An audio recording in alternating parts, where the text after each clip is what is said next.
Exercício 1086. Fórmula de Bhaskara. Nesse exercício, nós devemos ler 3 valores de ponto flutuante e efetuar o cálculo das raízes da equação de Bhaskara. Caso não seja possível calcular as raízes, devemos imprimir impossível calcular, caso nesse momento haja uma divisão por zero ou a raiz de um número negativo. Pois bem, para isto, o código é o seguinte.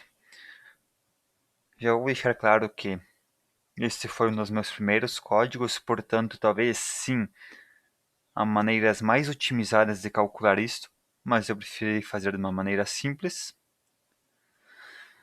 Portanto, vou explicar dessa maneira mais simples como eu fiz, tudo bem?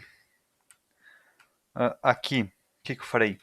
Farei uso de uma biblioteca math.h, além dessa biblioteca já comumente utilizada.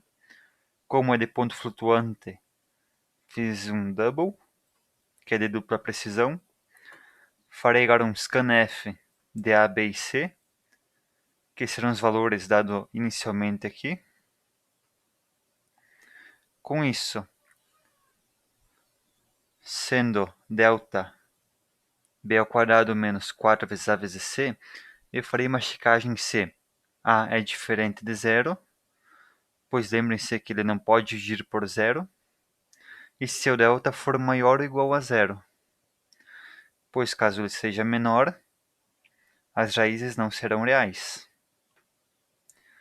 Caso ele atenda esses critérios, ele não seja zero e for maior ou igual que zero, no caso do delta, R1 será o quê?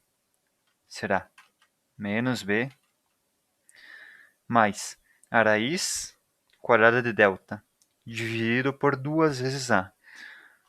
Da mesma forma que o R2, a segunda raiz, será menos b menos a raiz quadrada de delta dividido por 2 vezes a. E por fim, imprimiremos esse valor com 5 casas decimais após o ponto, sendo ele long float, tanto para R1 quanto para R2.